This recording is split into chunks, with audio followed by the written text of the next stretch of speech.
Hello नमस्कार दोस्तों, निमी technical परिवार में आप सभी का हार्दिक स्वागत है। दोस्तों, आपकी एग्जाम के लिए एक और शानदार टेस्ट लेकर मैं आप सभी के बीच उपस्थित हो चुका हूं। और हाँ दोस्तों, आप भी हमारे साथ जुड़िए और हमारे साथ जुड़े रहिए। दोस्तों, आप जिस उम्मीद से हमारे साथ इस टेस्ट में शामिल हो रहे हैं, हम दोस्तों आपके इस उम्मीद का कद्र करते हैं और आपकी उम्मीद का दोस्तों हम पूरा ख्याल रखेंगे। तो चलिए दोस्तों, हम इस टेस्ट को शुरू से शुरुआत करते हैं और देखिएगा जैसा कि आपके लिए आज का मोटिवेशन लाइन क्या है दोस्तों, कि कामयाबी पर आपका नाम होगा, आपके हर कदम पर दुनिया का सलाम होगा, मुश्किलों का सामना करना हिम्मत से, एक दिन वक्त भी आपका गुलाम होगा। क्या दोस्तों, अगर आप वक्त के साथ दोस्तों कदम से कदम मिलाकर चलते हैं तो वक्त भी दोस्तों क्या करेगा, आपके साथ कदम से कदम मिलाकर चलेगा। तो चलिए दोस्तों, हम वक्त के साथ आगे बढ़ते हैं। और हाँ दोस्तों, देखिएगा इस टेस्ट का ये चौथा एपिसोड है और आप इस एपिसोड में शामिल हो चुके हैं और आप भी दोस्तों पूरे मन और पूरे लगन के साथ इस टेस्ट को दीजिएगा और अपनी तैयारी को परखिएगा दोस्तों, कि आपने जो मेहनत किया है, आपने दोस्तों जो अपने आप को तैयार किया है अपने एग्जाम के प्रति, तो आपका जो तैयारी है दोस्तों वो किस लेवल का है और आपका कॉन्फिडेंस जो है ये किस लेवल का है। इस टेस्ट के दौरान आपको क्या करना है, अपने कॉन्फिडेंस लेवल को भी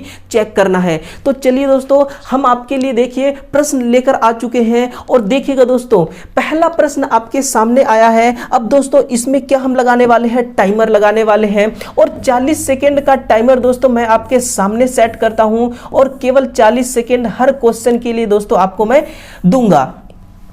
देखिएगा, पहला क्वेश्चन के लिए दोस्तों टाइमर स्टार्ट करता हूं। क्वेश्चन अब पढ़ता हूं मैं कि सील्ड बीम हेडलैम्प में किस ग्रेड वाली गैस भरी जाती है। ऑप्शन सुनेगा, ऑप्शन ए क्या है, हॉट गैस, ऑप्शन बी है कूलिंग गैस, ऑप्शन सी है इनर्ट गैस, ऑप्शन डी है हाइड्रोजन गैस। 40 सेकेंड के अंदर ही दोस्तों आपको आंसर देना होगा और आप आंसर देना प्रारंभ कर दीजिए।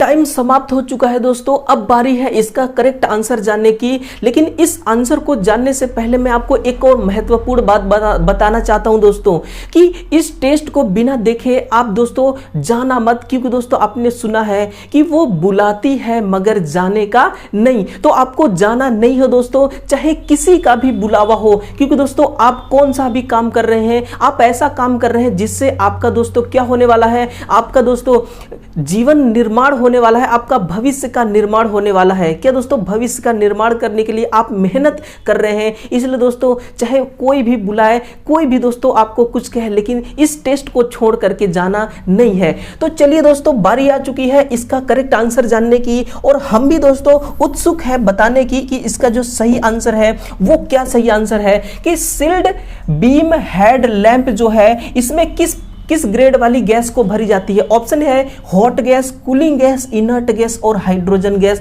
तो जो इसका सही आंसर है दोस्तों, ऑप्शन नंबर जो सी है यही इसका करेक्ट आंसर माना जाएगा, जो इनर्ट गैस है।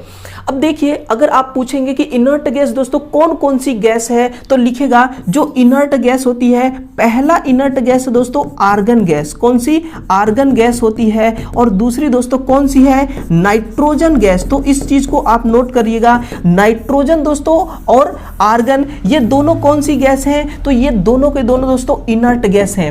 अब बताइए कूलिंग गैस कौन सी है, तो नोट करना दोस्तों, एक होता है दोस्तों हीलियम गैस। कौन सी, एक होती है हीलियम गैस और जो दूसरी है ये हाइड्रोजन गैस। ये दोनों की दोनों कौन सी गैस हैं, तो ये दोनों की दोनों जो गैसें हैं दोस्तों ये आपकी कूलिंग गैस के अंतर्गत आती है। इसी के साथ में आप दोस्तों इसको भी जानने के उत्सुक होंगे कि जो हॉट गैस है ये कौन कौन सी गैस होती है। तो नोट करना मेरे दोस्तों, जो हॉट गैस होती है ये ऑक्सी एसिटिलीन गैस है। कौन सी दोस्तों, ऑक्सी, नोट कीजिएगा, जो एसिटिलीन एसिटिलीन गैस होती है। ऑक्सी एसिटिलीन गैस दोस्तों कौन सी गैस के अंतर्गत आती है? हॉट गैस के अंतर्गत आती है। बिल्कुल दोस्तों करेक्ट आंसर आपके सामने है और इससे जुड़ी जितनी भी दोस्तों जानकारी थी वो भी आपके सामने डिस्प्ले हो रही है। आपको नोटबुक में नोट कर लेना चाहिए या फिर दोस्तों आप शानदार तरीके से इसका स्क्रीनशॉट भी ले सकते हैं। चलिए आगे बढ़ते हैं दोस्तों। क्वेश्चन नंबर 1 करेक्ट आंसर आपने देख लिया। अब दोस्तों बारी आ चुकी है क्वेश्चन नंबर 2 को देखने की। चलिएगा दोस्तों टाइमर स्टार्ट होता है। अब क्वेश्चन आपके सामने आ चुकी है। पढ़ता हूं, सुरक्षित अधिकतम धारा जो कि एक स्टेटर मोटर केबल के माध्यम से अनुशंसित की जाती है। ऑप्शन सुनना मेरे दोस्तों। ऑप्शन ए क्या है? 200 एम्पियर से ज्यादा। ऑप्शन बी है 2 एम्पियर से ज्यादा। ऑप्शन सी है 2000 एम्पियर से ज्यादा। ऑप्शन डी है 1 किलो एम्पियर से कम। इसका बिल्कुल करेक्ट आंसर ढूंढिए और दोस्तों कमेंट में हमें कमेंट करके बताइए।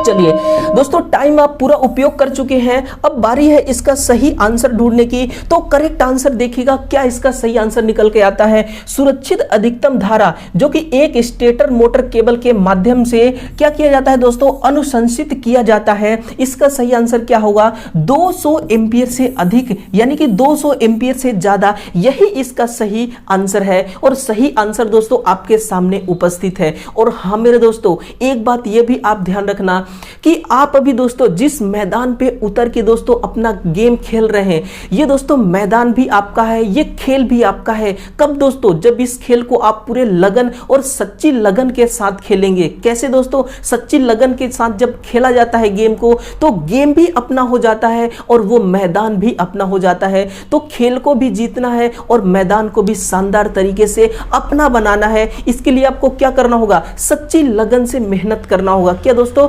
अपने कॉन्फिडेंस पे आपको विश्वास होना चाहिए। बस दोस्तों हर चीज आपका है, हर चीज मैदान और गेम दोनों आपका हो जाएगा।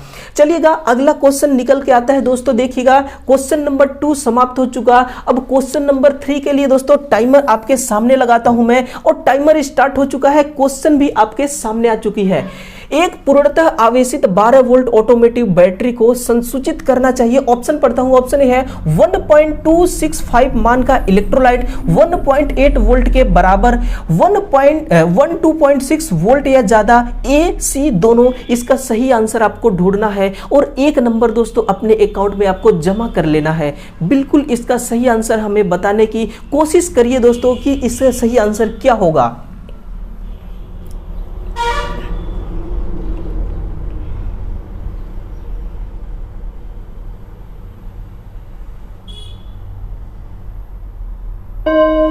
टाइम की समाप्ति हो चुकी है। अब बारी आ चुकी है इसका सही आंसर जानने की। सुनना, एक पूर्णतः आवेशित 12 वोल्ट ऑटोमेटिव बैटरी को संसूचित करना चाहिए। तो इसका आंसर 2 होने वाला है सही दोस्तों। ऑप्शन नंबर ए भी करेक्ट आंसर है और ऑप्शन नंबर सी भी करेक्ट आंसर है। मैं आपको थोड़ा सा दोस्तों एक्सप्लेन करने की कोशिश करता हूं। 1.265 मान का इलेक्ट्रोलाइट यानी कि जो इलेक्ट्रोलाइट आप बैटरी में यूज कर रहे हैं, इस इलेक्ट्रोलाइट का डेंसिटी कितना होना चाहिए दोस्तों? घनत्व कितना होना चाहिए? तो 1.265 होना चाहिए। और दूसरी बात दोस्तों कि आप ऑटोमोटिव बैटरी दोस्तों 12 वोल्ट की आपको आवश्यकता है, यानी कि सप्लाई कितना चाहिए आपको? आउटपुट में 12 वोल्ट चाहिए। तो हमेशा आप 12 वोल्ट से अधिक वोल्टेज रेंज वाली आप बैटरी को काम मिलेंगे, क्योंकि दोस्तों बैटरी के अंदर खुद का उसका आंतरिक प्रतिरोध होता है जो अपने ही वोल्टेज को क्या करा देती है? ड्रॉप करा देती है, खपत करा देती है। तो खपत कराने के बाद दोस्तों अगर आप 12.6 वोल्ट बैटरी को काम में लेंगे तो दोस्तों अगर पॉइंट में 6 वोल्ट ड्रॉप भी हो जाता है तो भी आपको दोस्तों आउटपुट में कितना प्राप्त होगा? 12 वोल्ट आपको मिल जाएगा। इसीलिए 12.6 वोल्ट या उससे अधिक रेटिंग वाला आपको बैटरी काम में लेना है जिसका इलेक्ट्रोलाइट घनत्व कितना होना चाहिए, 1.265 या इससे अधिक होना चाहिए। तो ये इसका सही आंसर है। देखिएगा इसका करेक्ट आंसर दोस्तों हो चुका है। अब आप तैयार रहिए, इसका अगला क्वेश्चन देखिए आपके सामने आने वाला है और आप भी दोस्तों बहुत बेताब होंगे, है ना। मुझे ऐसा लग रहा है कि आप भी दोस्तों बहुत बेताब होंगे कि अगला क्वेश्चन कौन सा क्वेश्चन आने वाला है। देखते हैं कौन सा क्वेश्चन है। क्वेश्चन दोस्तों 4 टाइमर स्टार्ट हो चुकी है। मैं क्वेश्चन पढ़ता हूं। एक लेड एसिड बैटरी जिसका सोर्स होता है, ऑप्शन ए है एकल कला डीसी वोल्टा, ऑप्शन बी है एसी एवं डीसी वोल्टा, ऑप्शन सी है त्रिकला एसी वोल्टा, ऑप्शन डी है डीसी वोल्टा। तो इसका सही आंसर जांचिए और कौन सा इसका सही आंसर होगा हमें बताइए।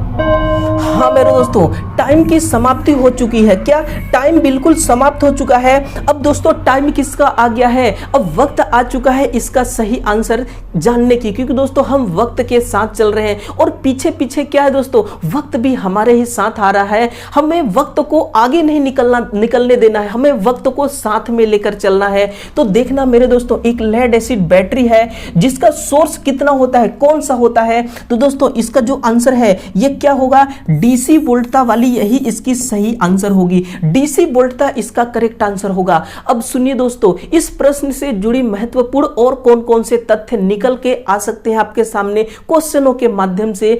देखिएगा जो डीसी वोल्टा है ये कहां से मिलेगी दोस्तों, लेड एसिड बैटरी से मिलेगी। और सुनना, जो लेड एसिड बैटरी होती है दोस्तों, ये बैटरी कौन से एलिमेंट के अंतर्गत आती है, तो लिखेगा दोस्तों ये एक्टिव एलिमेंट के अंतर्गत आती है। कौन सी दोस्तों, एक्टिव एलिमेंट के अंतर्गत आती है। और एक्टिव एलिमेंट में दो प्रकार होते हैं, एक होता है दोस्तों इंडिपेंडेंट, नोट कीजिएगा, एक होता है इंडिपेंडेंट सोर्स और दूसरी कौन सी होती है, तो डिपेंडेंट सोर्स, नोट कीजिएगा डिपेंडेंट सोर्स। तो इंडिपेंडेंट और डिपेंडेंट सोर्स, ये जो आपकी बैटरी है ये किस सोर्स के अंतर्गत आती है, नोट कीजिएगा ये इंडिपेंडेंट सोर्स के अंतर्गत आती है। किसके, इंडिपेंडेंट सोर्स के अंतर्गत ये बैटरी आपकी आती है। और इसका आंसर क्या है, डीसी वोल्टा इसकी करेक्ट आंसर है। तो डीसी वोल्टा आपको बैटरी से सोर्स आपको जब भी दोस्तों लेना होगा तो कौन सा वोल्टेज आपको मिलेगा, डीसी वोल्टा आपको प्रदान होगी। ये क्वेश्चन का आंसर है option number D correct answer है। और देखिएगा दोस्तों अगला प्रश्न अब आपके सामने आती है क्वेश्चन नंबर 5। तैयार हो जाइए दोस्तों क्वेश्चन नंबर 5 को देखने के लिए। देखिएगा टाइमर भी चल रही है दोस्तों। 12 वोल्ट विद्युत तंत्र में 10 वॉट का बल्ब कितनी धारा मांग रही है, मांगेगी। ऑप्शन सुनिए, 12/10 एम्पियर, ऑप्शन बी है 10/12 एम्पियर, ऑप्शन सी है 12×10 एम्पियर, ऑप्शन डी है 12-10 एम्पियर। इसका सही आंसर बिल्कुल आसान तरीके से इसका आंसर आप ले सकते हैं।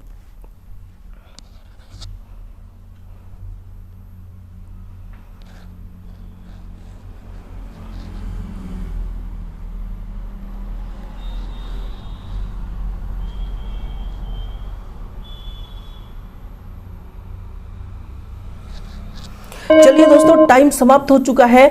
अब हम जानते हैं इसका सही आंसर क्या है। और एक बात हाँ सुनना मेरे दोस्तों, कि जो किस्मत होती है दोस्तों, किस्मत भी उन्हीं का साथ देती है। किसका दोस्तों, जो किस्मत की बात करते हैं, जिनको दोस्तों अपने भविष्य की चिंता रहती है, उसी का साथ देती है किस्मत। तो आपको क्या करना है, किस्मत के भरोसे नहीं बैठना है। ये जो कलम दोस्तों आप देख पा रहे होंगे, ये एक मामूली सा कलम नहीं दोस्तों। इस कलम की स्याही से क्या लिखी जाती है, इस कलम की स्याही से दोस्तों आप जैसे विद्यार्थियों का जीवन लिखा जाता है। आप जैसे विद्यार्थी दोस्तों इससे इतिहास लिखते हैं। और आपके अंदर भी दोस्तों वो हुनर है, आपके अंदर भी क्या है, वो काबिलियत है कि आप दोस्तों इसी कलम से अपना किस्मत लिख सकते हैं। और आप दोस्तों यकीन मानिए, अगर आप मेहनत करते रहेंगे तो आपको दोस्तों, आपको जीतने से कोई नहीं रोक सकता, कोई नहीं रोक सकता दोस्तों आपको जीतने से। और आपका दोस्तों सबसे बड़ा हौसला होना चाहिए। हौसला अगर दोस्तों, अगर हौसले में अगर हौसला है तो आप दोस्तों यकीन मानिए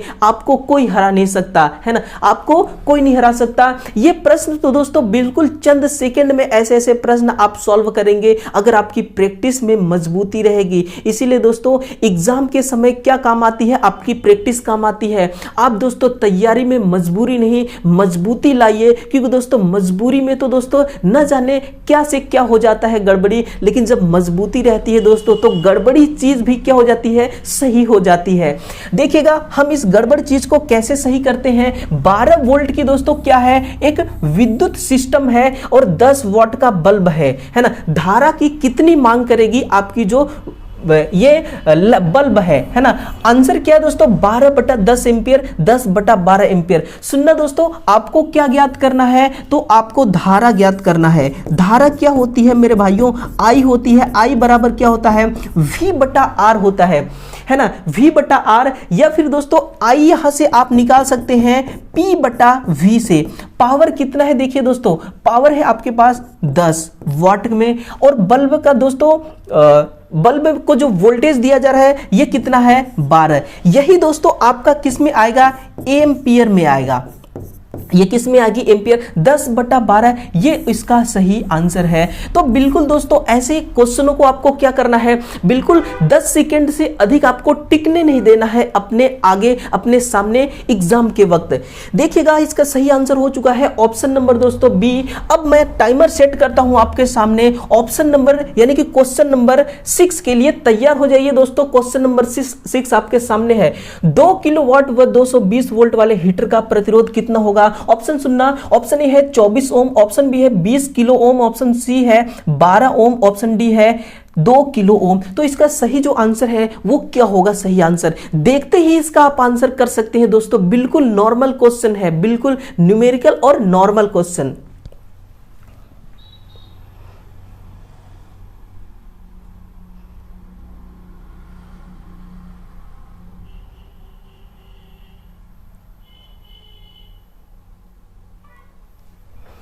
दोस्तों आपको जो समय दिया गया था आपने अपने समय का पूरा इस्तेमाल किया, और आप कमेंट करके बताइए कि इस तुच्छ से क्वेश्चन का आंसर आप ढूंढने में कामयाब रहे। अगर कामयाब है तो आपकी तैयारी दोस्तों बिल्कुल नेक्स्ट लेवल की है, अगर नहीं है तो कोई बात नहीं, हम आपके साथ हैं। देखिएगा इसका आंसर क्या है कि 2 किलोवाट व 220 वोल्ट वाले हीटर का प्रतिरोध कितना होगा। जो प्रतिरोध होता है दोस्तों नोट कीजिएगा, जो प्रतिरोध होती है जिसको आप R पढ़ते हैं, R बराबर क्या होता है, तो V/IR बराबर होता है। अब आपके पास देखिएगा, आपके पास दोस्तों हाँ आपके पास ना ही I है और ना ही आपके पास R है। तो आपको क्या करना होगा, तो आपको दोस्तों करना है पहले I निकालना है। I बराबर क्या होती है, P/V। पावर कितना है दोस्तों, 2 किलोवाट यानी कि 2000 वाट, और वोल्टेज है 220 वोल्ट। कितना है दोस्तों, 220 वोल्ट। बिल्कुल शानदार तरीके से इसका आंसर निकालेंगे। 0 से 1 0 कट जाएगा, और 22 दूना कितना होगा दोस्तों, हाँ ये कितने बार में भाग जाएगी दोस्तों, 22 निया 198। कितने बार में दोस्तों, ये 9 बार में। कितने बार में, 9 बार में। तो 9 एम्पियर आ गया। कितना आया, ये 9 एम्पियर आ गए। हमें करंट मिल गया। अब हम यहां से दोस्तों R निकाल सकते हैं V/I से।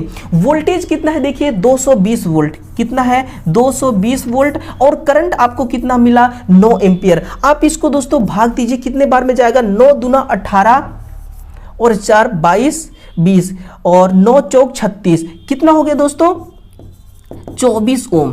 कितना हो गया, 24 ओम। आंसर आपके सामने है, ऑप्शन नंबर ए इसका करेक्ट आंसर है। तो इस प्रकार से आपको बहुत ही आराम से और बहुत ही सहूलियत से, देखिए जब भी आपके सामने एग्जाम में क्वेश्चन आए तो क्वेश्चन को देख के आपको हड़बड़ाना नहीं है। क्वेश्चन दोस्तों कितना भी टफ रहे, कितना भी टफ रहे दोस्तों, लेकिन आपकी तैयारी से आगे नहीं जा सकता, आपसे क्वेश्चन आगे नहीं जा सकता, आपके दायरे में ही क्वेश्चन रहेगा। लेकिन आप दोस्तों, आपकी तैयारी अगर थोड़ी सी दोस्तों कम रहती है तो आप क्या करते हैं दोस्तों, अपने मन में थोड़ा सा झिझक ले आते हैं। वही झिझक आपके डर का कारण बन जाता है। आप दोस्तों हावी मत होने देना ऐसे प्रश्नों को। बेशक आपसे प्रश्न ना आए, लेकिन आप दोस्तों शानदार तरीके से उसको छोड़ देना, लेकिन कभी डरना मत, क्योंकि अगर एक बार डर गए एग्जाम में तो दोस्तों फिर जो गेम होती है वो गेम दोस्तों पलट सकती है।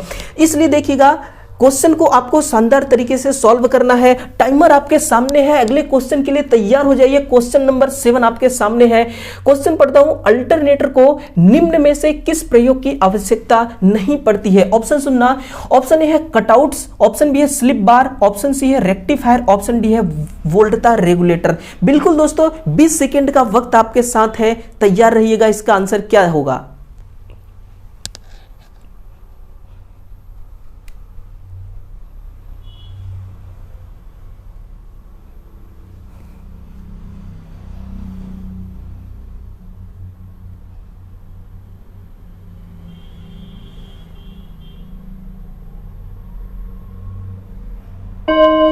टाइम समाप्त हो चुका है। अब देखिएगा इसका सही आंसर क्या है दोस्तों। अल्टरनेटर को निम्न में से किस प्रयोग की आवश्यकता नहीं पड़ती है? आपने कई सारे क्वेश्चन देखे होंगे कि अल्टरनेटर की आवश्यकता कहां पड़ती है, तो यहां पे क्या पूछा जा रहा है क्वेश्चन की आवश्यकता कहां नहीं पड़ती। तो इसकी जो आवश्यकता है दोस्तों ये कटआउट्स में नहीं पड़ती। कटआउट्स क्या होता है लिखना मेरे प्यारे दोस्तों, ये होती है आपकी फ्यूज। और स्लिप बार क्या होती है तो लिखिएगा दोस्तों हार्ड ड्रॉन कॉपर। ये क्या होती है? हार्ड ड्रॉन कॉपर होती है, जो आपकी क्या कही जाती है? स्लिप बार कही जाती है। रेक्टिफायर क्या होती है तो ये दोस्तों डायोड्स होती है। ये क्या होते हैं? ये डायोड होते हैं। और वोल्टता रेगुलेटर क्या होती है तो ये दोस्तों ऑटो ट्रांसफॉर्मर होते हैं। क्या? ये ऑटो ट्रांसफॉर्मर ही आपके क्या होते हैं? ये आपके वोल्टता रेगुलेटर होते हैं। दोस्तों सुनिए, ये जो आपका हार्ड ड्रॉन कॉपर है ये स्लिप बार बनाने के लिए क्यों उपयुक्त है, थोड़ी सी दोस्तों कहानी इसके बारे में भी सुनिए। तो जो हार्ड ड्रॉन कॉपर है, हम चाहते हैं दोस्तों कि जो भी इंजन पावर को जनरेट कर रही है, अगर जितना पावर अंदर जनरेट कर रही है उतना ही पावर दोस्तों हमें आउटपुट में प्राप्त हो जाए। इसलिए हम क्या करते हैं? हार्ड ड्रॉन कॉपर का इस्तेमाल करते हैं। हार्ड ड्रॉन कॉपर एक ऐसा मटेरियल है जो कि दोस्तों इसको दिए गए पावर को, यानी कि इसके माध्यम से जो भी हम पावर को दोस्तों आउटपुट में प्राप्त करना चाह रहे हैं, उस पावर को ये बिना ड्रॉप कराए, बिना वोल्टेज को खपत कराए, ये हमें आउटपुट में दोस्तों शानदार तरीके से क्या दे देता है? आउटपुट प्रदान कर देता है। अगर अंदर से दोस्तों 200 एम्पियर पावर जनरेट कर रहा है कोई इंजन, तो स्लिप बार के माध्यम से दोस्तों हमें 100 दोस्तों 99.99 एम्पियर किसके माध्यम से प्राप्त होगी? हमें दोस्तों हार्ड ड्रॉन कॉपर के माध्यम से प्राप्त होगी। बाकी दोस्तों 0.1% तो ये जायज सी बात है, ये खपत, ये ड्रॉप हो ही जाएगा। इसलिए दोस्तों हम हार्ड ड्रॉन कॉपर से हम स्लिप बार तैयार करते हैं। अब देखिएगा क्वेश्चन नंबर दोस्तों 7 समाप्त हो चुका है। अब टेस्ट की दोस्तों आप उस मोड पर पहुंच चुके हैं जहां क्वेश्चन दोस्तों कौन सा आने वाला है? क्वेश्चन नंबर 8 आने वाली है। और आप भी दोस्तों इस मैदान में इस खेल को बिल्कुल शानदार तरीके से खेल रहे होंगे, क्योंकि दोस्तों मैं ऐसा प्रतीत कर पा रहा हूं, ऐसा मैं महसूस कर पा रहा हूं, क्योंकि दोस्तों मैं लाइव अभी आपको नहीं पढ़ा रहा हूं। अगर लाइव पढ़ाता दोस्तों तो बिल्कुल मैं आपके करीब होता, लेकिन फिर भी मैं ऐसा अनुभव कर पा रहा हूं कि आप मेरे करीब हैं और मैं आपके करीब हूं। और दिल से दिल तक की दोस्तों ये जो टेस्ट आपके लिए मैं लेकर आया हूं, ये आपको भी बहुत पसंद आ रही होगी। बहुत दोस्तों आप इसको लाइक कर रहे होंगे। और अगर दोस्तों ये टेस्ट वाकई में आपके लिए बहुत अच्छा लग रहा है तो दोस्तों आपको क्या करना है? इस चैनल से आपको जुड़ना है, जो हमारा एक शानदार परिवार है, इस परिवार का हिस्सा बनना है। और क्या करना है दोस्तों? इस टेस्ट को भी आपको शेयर करना है, उन विद्यार्थियों तक पहुंचाना है जो दोस्तों एग्जाम में शामिल होने वाले हैं, 2022 के एंड के एग्जाम में शामिल होने वाले हैं। उन सभी विद्यार्थियों तक इसको जरूर पहुंचाइएगा। देखिएगा दोस्तों टाइमर रिसेट करता हूं मैं। अब दोस्तों स्टार्ट का बटन दबाता हूं, क्योंकि क्वेश्चन दोस्तों 8 आपके सामने आ चुकी है। क्वेश्चन पढ़ता हूं मैं, अधिक भीड़ भाड़ वाले क्षेत्रों में 2 इंसुलेटर के बीच क्रिम्पेज दूरी कितनी होती है? ऑप्शन सुनना। ऑप्शन है 25 mm प्रति किलोवोल्ट, ऑप्शन बी है 22 mm प्रति किलोवोल्ट, ऑप्शन सी है 16 mm प्रति किलोवोल्ट, ऑप्शन डी है 10 mm प्रति किलोवोल्ट।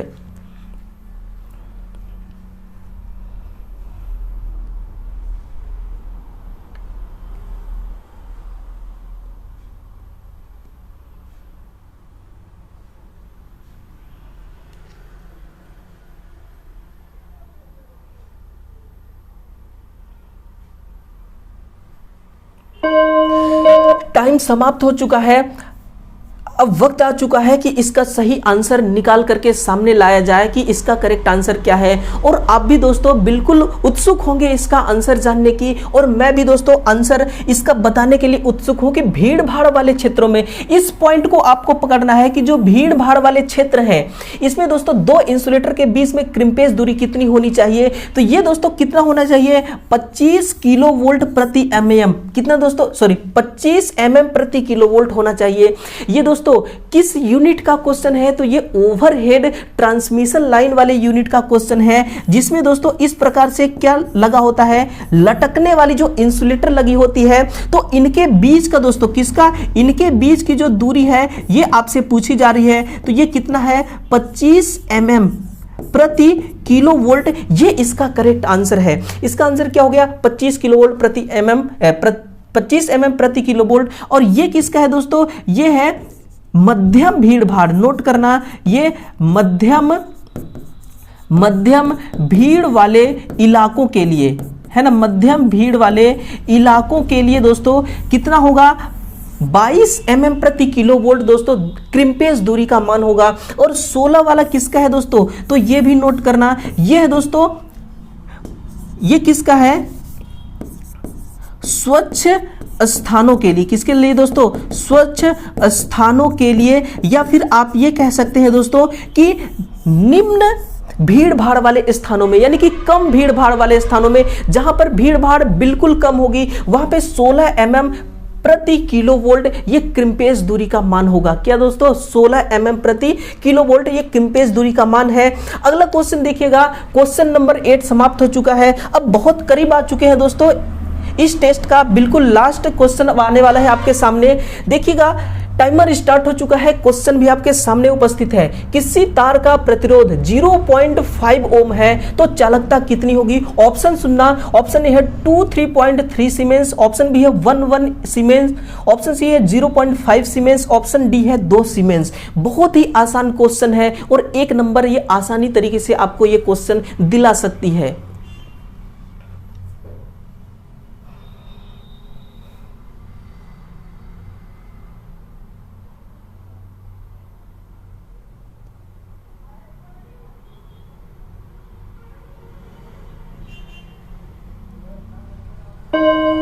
चलिए दोस्तों, बिल्कुल टाइम समाप्त हो चुका है। और एक बात, हाँ मेरे दोस्तों, क्या आप कामयाबी के लिए तैयार हैं? अगर हाँ दोस्तों तो पूरे शिद्दत के साथ हमारे साथ जुड़े रहना, हमें दोस्तों छोड़ के मत जाना, क्योंकि हम आपके लिए ही आए हैं। अगर आप हमें छोड़ के चले गए तो बिल्कुल दोस्तों हम मायूस हो जाएंगे, हम अकेले हो जाएंगे। और दोस्तों अकेले होना किसे पसंद है? जब आप जैसे विद्यार्थी हमारे साथ हैं तो फिर दोस्तों हमें अकेला कौन छोड़ सकता है ना। I love my student. बिल्कुल दोस्तों, मैं अपने विद्यार्थियों से बहुत प्रेम करता हूं, अपने विद्यार्थियों से बहुत लगाव करता हूं, और मुझे ये आशा है कि आप भी दोस्तों, आपको मैं भी बहुत पसंद आता हूँगा, और मेरे द्वारा दोस्तों जो कंटेंट लाया जा रहा है ये भी दोस्तों बहुत पसंद आती होगी। इसीलिए दोस्तों आप सभी विद्यार्थी मेरे बहुत चहेते हैं, मेरे दोस्तों बहुत दिल के करीब हैं। तो इसी प्रकार से दोस्तों हम अपने इस प्यार में बंधे रहेंगे, हम अपने इस प्यार में जुड़े रहेंगे। बिल्कुल दोस्तों, देखिए इसका आंसर क्या है, किसी तार का प्रतिरोध कितना है, 0.5 ओम है तो चालकता कितनी होगी। चालकता होती है दोस्तों, इसको हम किससे दर्शाते हैं, तो इसको हम सीमेंस से दर्शाते हैं। और चालकता को क्या कहा जाता है, जी बराबर होती है दोस्तों 1/R, 1/R। फिर G बराबर 1/R कितना है, 0.5। जब पॉइंट काटेंगे तो ऊपर 10 आ जाएगी, यानी कि 10/5। और 5 दुना कितना होता है दोस्तों, 10। और 10 ये क्या है, सीमेंस, सॉरी 5 दुना 10 और 2 ये क्या है, सीमेंस। और आंसर क्या हो गया, ऑप्शन नंबर दोस्तों इसका डी करेक्ट आंसर हो चुका है। अब देखिए आप तैयार हो जाइए दोस्तों, इस टेस्ट का लास्ट क्वेश्चन आपके सामने आने वाला है। टाइमर रिसेट हो चुकी है, अब स्टार्ट भी हो चुकी है। ट्रांसफार्मर में स्लज पार्टिकल्स क्या होती है, आंसर ढूंढिएगा। ऑप्शन ए है ऑयल श्यानता, ऑप्शन बी है ऑयल हीट, ऑप्शन सी है ऑयल धूल, ऑप्शन डी है ऑयल का स्तर। आंसर इसका क्या होगा दोस्तों, बहुत ही शानदार क्वेश्चन है। इसका आंसर बताइए कि सही आंसर क्या होगा।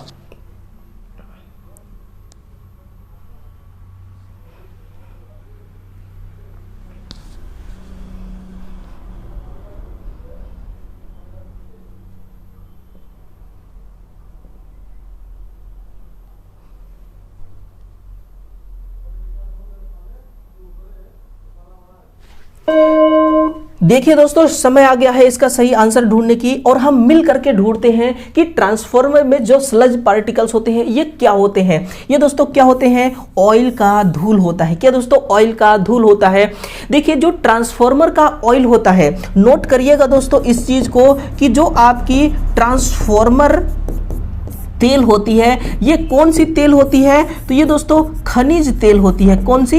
ये खनिज तेल होती है। और इस तेल में दोस्तों अगर किसी भी दूसरे पार्टिकल्स का टुकड़ा मिल जाता है, यानी कि कोई भी दूसरा पार्टिकल जब मिल जाते हैं इसमें, तो ये क्या कहलाते हैं? ये पार्टिकल स्लज कहलाते हैं। और स्लज को क्या कहते हैं दोस्तों? स्लज को हम कहते हैं कीचड़। क्या कहते हैं दोस्तों? स्लज को हम क्या कहते हैं? कीचड़ स्लज को कहा जाता है। तो जब भी दोस्तों कोई ऑयल में धूल कंटेंट उपस्थित हो जाते हैं तो उसको हम स्लज पार्टिकल्स कहते हैं। अब दोस्तों इस ऑयल से जुड़ी एक और मैं आपको महत्वपूर्ण बातें बताता हूं कि जो भी हमारी खनिज तेल है ये क्या है दोस्तों? ये एक पेट्रोलियम होता है। क्या होता है? ये एक पेट्रोलियम होती है। और सुनना दोस्तों, जो भी आपकी पेट्रोलियम है, क्या है दोस्तों? ये जो आपकी पेट्रोलियम है, इस पेट्रोलियम को जब हम दोस्तों अंडरग्राउंड माध्यम से हम बाहर निकालते हैं तो हम क्या करते हैं? इसका प्यूरिफिकेशन करते हैं। यानी कि पहला प्यूरिफिकेशन स्टेज फर्स्ट करते हैं, फिर क्या करते हैं?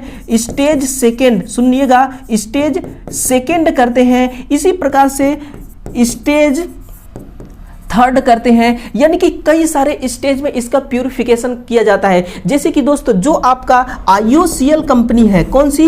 IOCL दोस्तों जो कंपनी है ये क्या करती है दोस्तों? ये भी ऑयल को प्यूरिफाइड करती है। तो जब दोस्तों हम इस पेट्रोलियम को प्यूरिफाई करते हैं तो प्यूरिफाई करने के दरमियान जो हमें सबसे फर्स्ट स्टेज वाली जो तेल मिलती है उस तेल का प्रयोग कहाँ किया जाता है ना? फर्स्ट स्टेज वाली ऑयल का प्रयोग दोस्तों एरोप्लेन ऑयल में। कहा? एरोप्लेन इंजन में। कहां पे दोस्तों? एरोप्लेन इंजन में।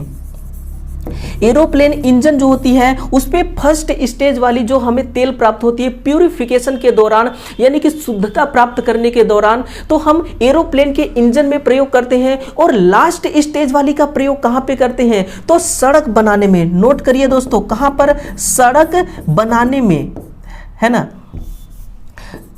सड़क बनाने में इसका प्रयोग करते हैं। और जिसको हम क्या कहते हैं? डामर कहते हैं। और डामर को क्या कहा जाता है दोस्तों? अलकतरा डामर को ही कहा जाता है। अलकतरा ही क्या होता है? डामर होता है। तो इसी प्रकार से जो ट्रांसफॉर्मर ऑयल होती है, इन्हीं पेट्रोलियम के दोस्तों प्यूरिफिकेशन स्टेज का एक दोस्तों स्टेज होता है जो ट्रांसफॉर्मर के लिए प्रयोग किया जाता है। जिसमें क्या होता है दोस्तों? ट्रांसफॉर्मर में प्रयोग करने से हमें दो लाभ होते हैं। एक तो दोस्तों इंसुलेशन का भी वो काम करता है, और दूसरा दोस्तों कूलिंग का भी काम करता है। किसका? कूलिंग का भी काम करता है। तो इसका सही आंसर क्या है? ऑप्शन नंबर सी कि ऑयल धूल, यही इसका करेक्ट आंसर है। तो ये रहा दोस्तों आज के आपके टेस्ट का 10 शानदार क्वेश्चन। और आपने भी दोस्तों इस शानदार टेस्ट में बिल्कुल अपना जो आपने तैयारी किया होगा, जो भी दोस्तों आपने पहले से तैयार हो रखा होगा, अगर आपकी तैयारी बहुत अच्छी रही होगी तो सभी क्वेश्चनों का आप करेक्ट आंसर किए होंगे और मैदान दोस्तों जीत चुके होंगे। और आप यकीन मानिए, अगर आपकी ये जो टेस्ट है दोस्तों वाकई में बहुत अच्छी गई है तो आपको दोस्तों क्या होगा? आपको दोस्तों आपके अंदर का जो कॉन्फिडेंस लेवल है ये बहुत उच्च हो चुका होगा। मैं ऐसा महसूस कर रहा हूं। और अब भी दोस्तों बस इसी प्रकार से जब तक आपका एग्जाम कंप्लीट नहीं हो जाता, हम आपके लिए दोस्तों ये टेस्ट को लगातार कंटिन्यू करते रहेंगे, आपके सामने लेकर आते रहेंगे। और तब तक नहीं रुकने वाले दोस्तों जब तक कि आपका एग्जाम कंप्लीट नहीं हो जाता। तो चलिए दोस्तों, अब आपके लिए क्या करना है कि दोस्तों आपको कल वापस फिर से लौट के आना है, क्योंकि 5वां एपिसोड लेकर हम आपके लिए कल वापस आएंगे। और 5वें एपिसोड में दोस्तों न्यूमेरिकल क्वेश्चनों का धमाल करने वाले हैं। क्या दोस्तों? न्यूमेरिकल क्वेश्चनों का धमाल करने वाले हैं। और फिर आप देखिएगा कि नॉर्मल क्वेश्चन को दोस्तों आप 40 सेकंड में कैसे कंप्लीट करते थे, अब दिखाइएगा दोस्तों कि हम, यानी कि आप अब दोस्तों न्यूमेरिकल क्वेश्चनों को 40 सेकंड में कैसे कवर करते हैं। इस हुनर को भी आपको क्या करना होगा? सीखना होगा। तो चलिए मेरे दोस्तों, कल वापस लौट के दोबारा आइए। इस संघर्ष की दुनिया में कल दोबारा हम आपका स्वागत करेंगे। और एक बात सुनिएगा दोस्तों कि कामयाबी ही एक स्टूडेंट का पहचान होता है और आपको अपना पहचान अपने हाथ बनाना होगा। क्या दोस्तों, अपना पहचान अपने हाथ बनाना होगा। तो चलिए कल मिलते हैं एक शानदार टेस्ट के साथ, एक शानदार कंटेंट और एक शानदार दोस्तों कॉन्सेप्ट के साथ। तब तक के लिए दोस्तों आप सभी विद्यार्थियों के लिए मेरा बहुत बहुत धन्यवाद है। जय हिंद दोस्तों।